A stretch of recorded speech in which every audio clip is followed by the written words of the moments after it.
What's up, guys? Biker Dave here. This is a current model YZ250 cylinder, and if you have never disassembled the power valve assembly, you got power valve 1, power valve 2 alongside here, as well as this rod through the middle. It's always good to have your service manual on hand. But if you don't happen to have it, I'm going to show you how to disassemble the power valve assembly real quick. It's not that difficult, but it is, kind of is layered with several parts. If you look through this area here, especially part number 11, which is the valve shaft, that guy right there, all this stuff here has to be layered exactly along that shaft. So when you're disassembling things that are kind of intricate like that, I recommend first you take pictures or video of what you're doing. That'll help you, really be able to relate what the service manual tells you as far as putting it all back together. As far as tools you just need a 3mm and a 4mm Allen. These guys here, as well as Phillips head screwdriver. And for some of these Phillips head guys here, you might need an impact screwdriver, that guy right there, because some of those are on rather strong, sometimes difficult to remove. Same with the side.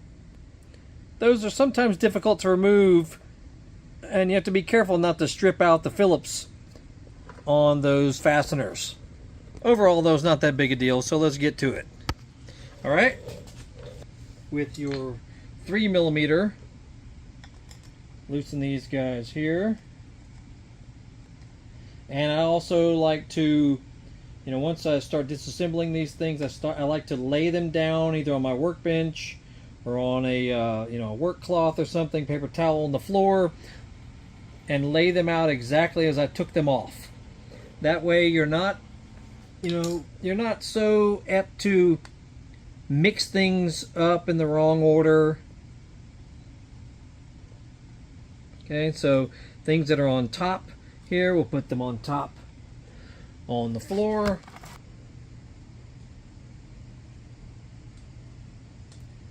And I like to use park tools.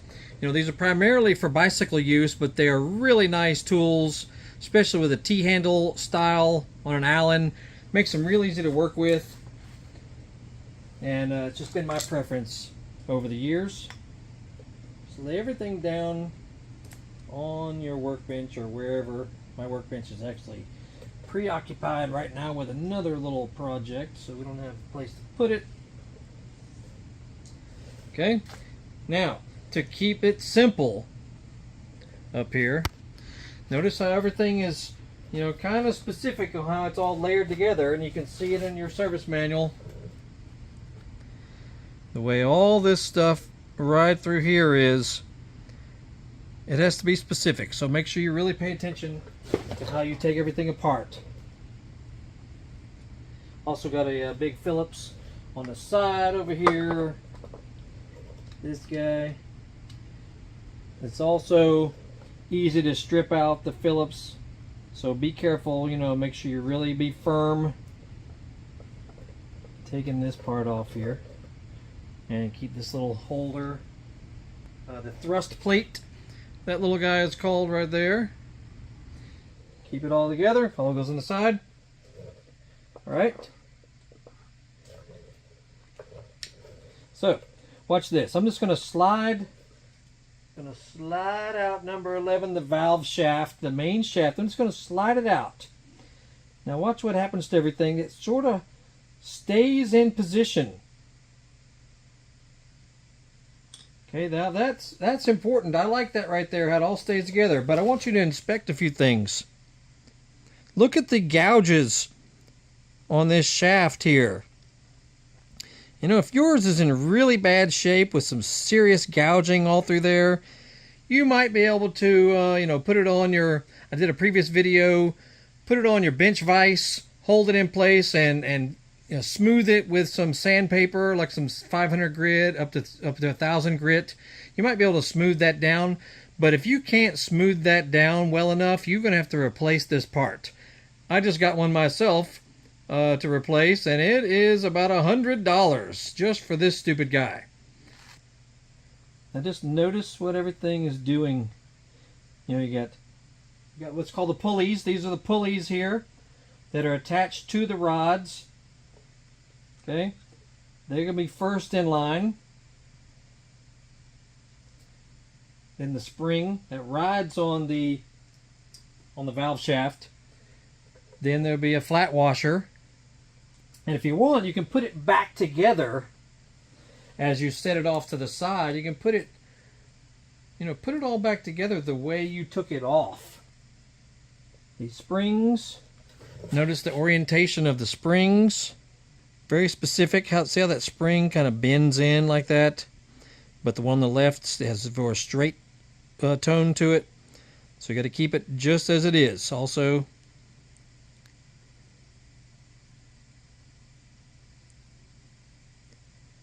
okay.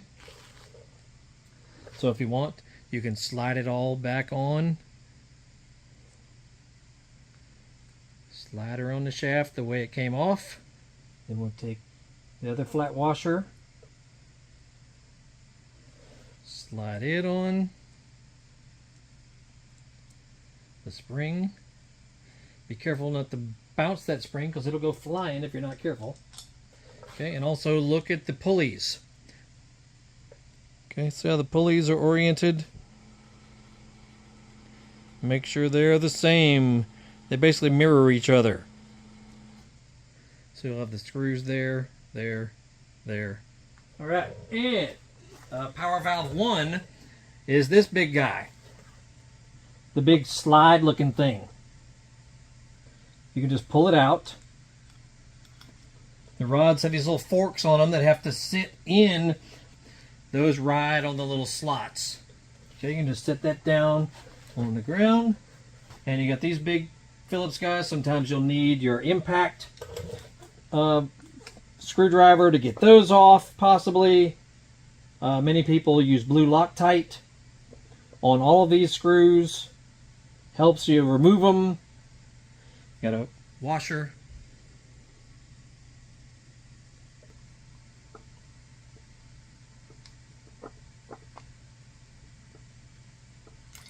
Okay. And if you want, you'll put the screws back in the holder. I actually broke one of the teeth off somehow on another YZ engine. I don't know how, but one of these teeth just snapped off right there. So I had to replace it. So you have to get that from a Yamaha dealer. 16 is called the valve holder 2 is what this thing is called here. Now you should be able to pull out. Here she is.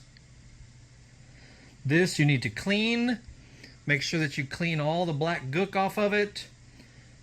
Some people use oven cleaner if it's got a lot of buildup on it, or you may need to use, your steel bristle brush with some, the cleaner spray of your choosing. Oh, and look at that. Look at this. This little piece snapped right off of there. It could probably work without it, but I'm going to have to replace the whole shebang. So you can probably, and you can also get these parts on eBay.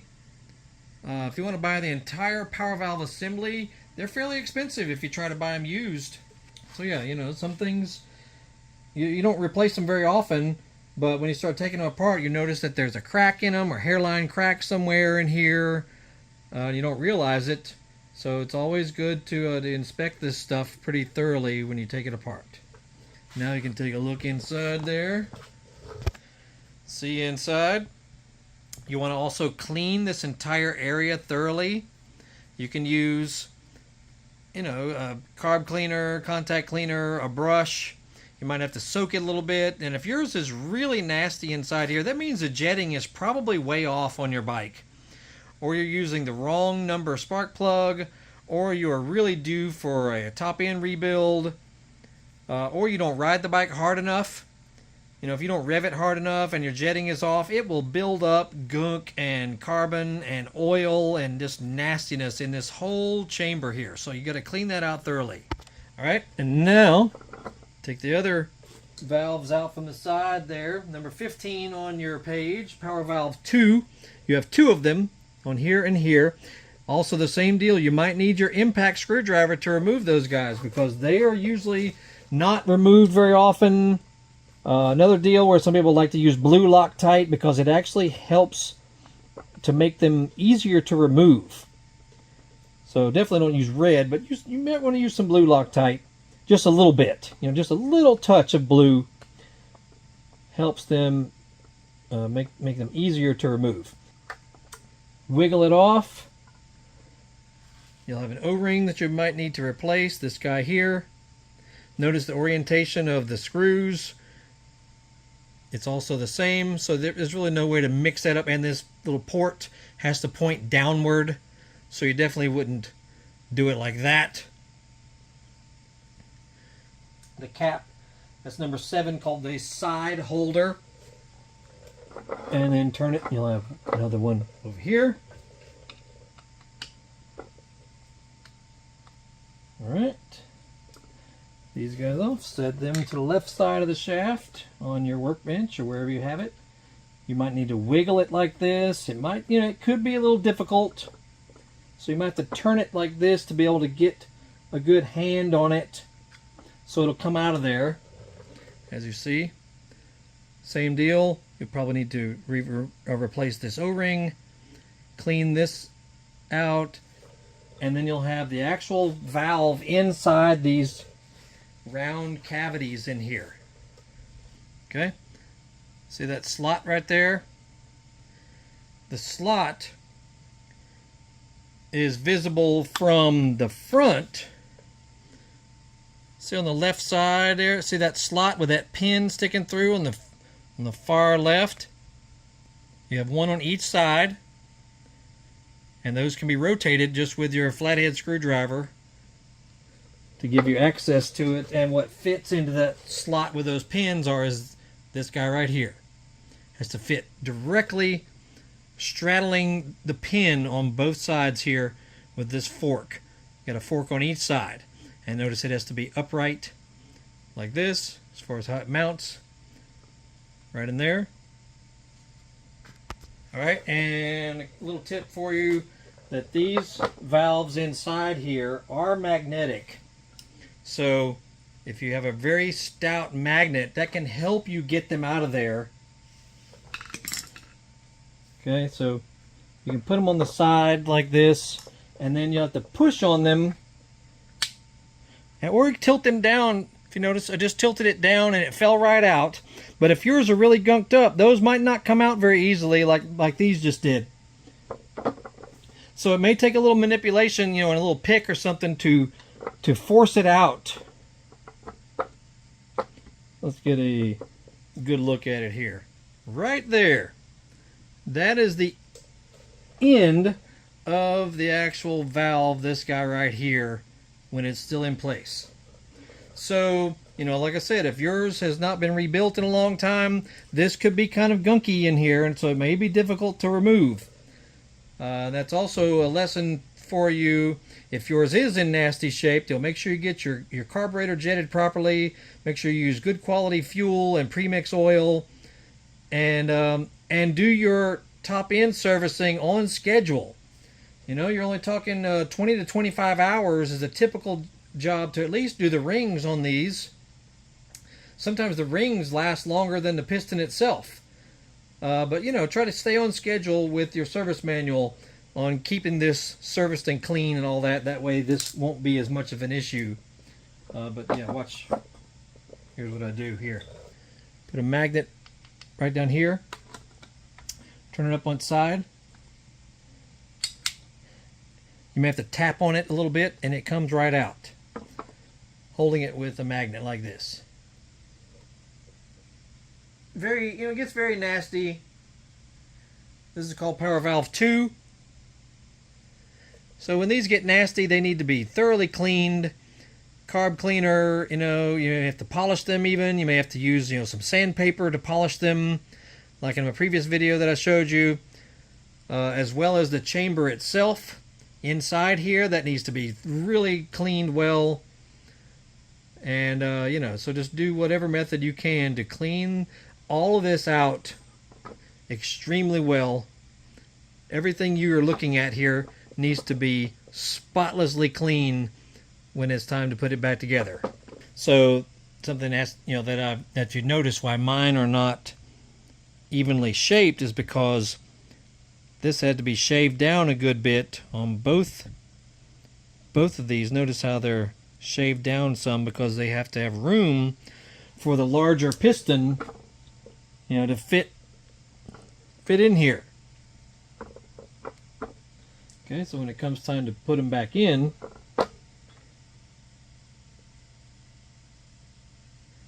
notice in here, look down towards the bottom. See it come poking out right there at the bottom? Okay, so mine has to be, a little bit different than stock just because of the larger cylinder. And if you had a 300cc, even more so. Okay, so just a couple little tips for you there. All right, and to put everything back in place after you've thoroughly cleaned everything, your power valve 2 goes in each side here real quick. Just make sure they slide in. Everything needs to slide in very smoothly and easily. It should not be binding or difficult. Should not be any of that. Everything should be really easy to put back in. Fortunately, I have a replacement over here. I have another complete engine actually, so I can do that. But if yours broke or snapped like that, you got to replace the whole thing, unfortunately. Number 17 on the sheet, power valve 1. Not cheap. But yeah, just for the sake of demonstration here though, we'll put her back in. Make sure that the pivot fits right in that slot down there. It can only go in one way. This right in here, it has to sit nicely right in there. And same with this guy here, number 14 on your sheet, the link rod. The link rod has to fit precisely.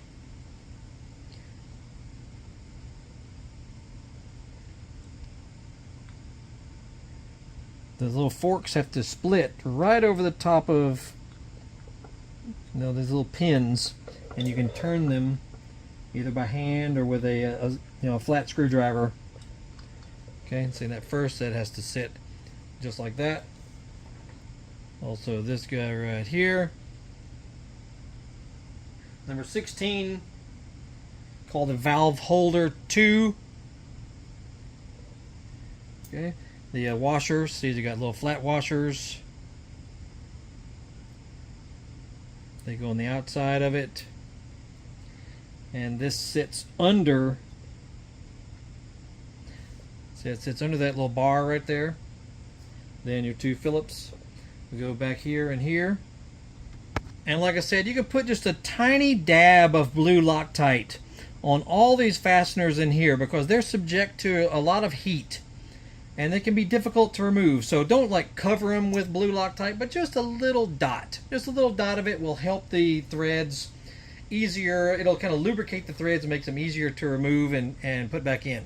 Okay, now yours might be different, but on mine, the Phillips head screws go here, and the Allen, these are 4mm Allens, go up top.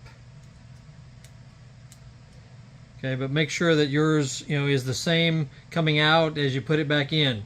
Or if you're noticing that yours is not working smoothly, if everything's not smooth once you reinstall it, then you might have the wrong fasteners in the wrong spots. So just make sure you've got that right. I recommend that you take pictures and video while you're disassembling all this. And something else, make sure you inspect all the parts fully. Notice that this one is cracked and broken. See that little channel right there is supposed to be round all the way through, and it is obviously broken because, you know, I mean, two-strokes endure lots of vibration in their lifetime. So when you see cracks in any of these pieces, they have to be replaced. Unfortunately, about $100 from your authorized Yamaha dealer. So, you know, get ready. If any of these pieces are cracked, broken, deformed, whatever, you have no choice but to replace them. Now, once you've got everything fed back in properly, before you fasten everything fully, come over to the side here, and the thrust plate, this little guy here, number 2, has to slide in this channel of your number 11 valve shaft. Okay, so it just takes a little bit of finagling. You can do it after the fact, but it's a little bit easier if you do it right now. Okay, see how it goes. You got a channel that it sits in.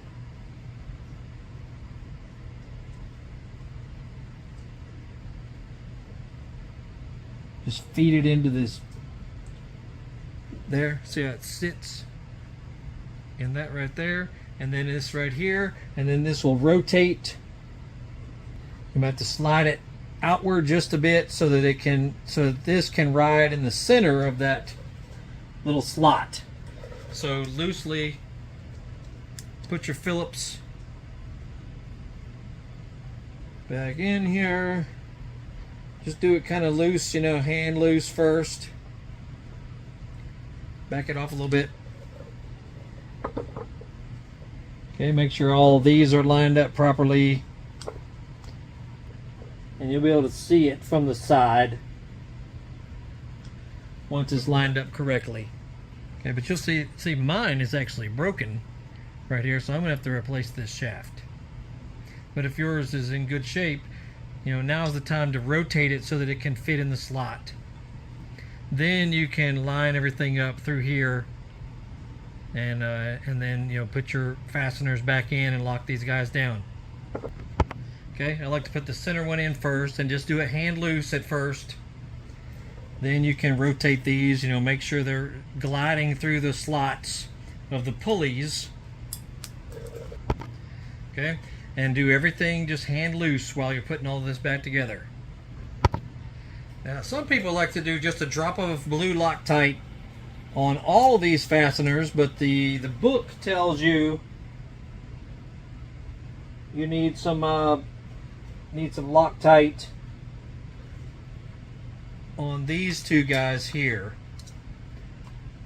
But it might be a good idea just to do like a drop of blue on all these fasteners throughout here, because you know, the cylinder encounters a lot of vibration, so that might be a good idea.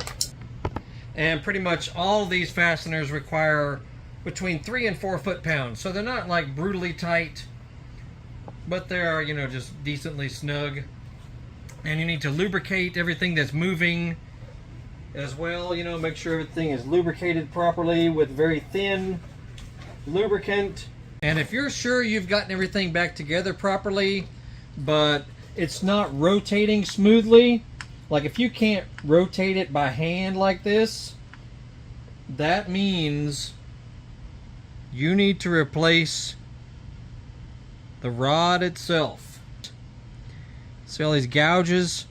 These are all raised spots. I mean, you might be able to fix them on yours, but if it's really bad, like you see these are, you'll have a tough time with this working properly once you get it back together. It should be able to rotate by hand like this right here. Okay?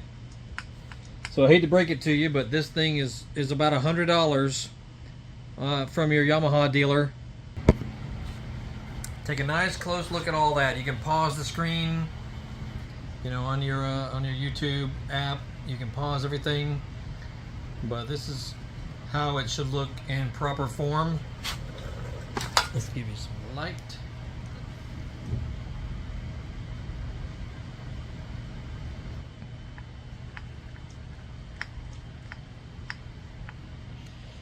Anyway, that's the basics of it. You know, make sure you follow your service manual. I know some people think they don't need such a thing, but no matter what bike you have or what ATV or anything, always get the service manual because it will help you, you know, instead of having to hope you find a decent video, which is sometimes hard to find on YouTube.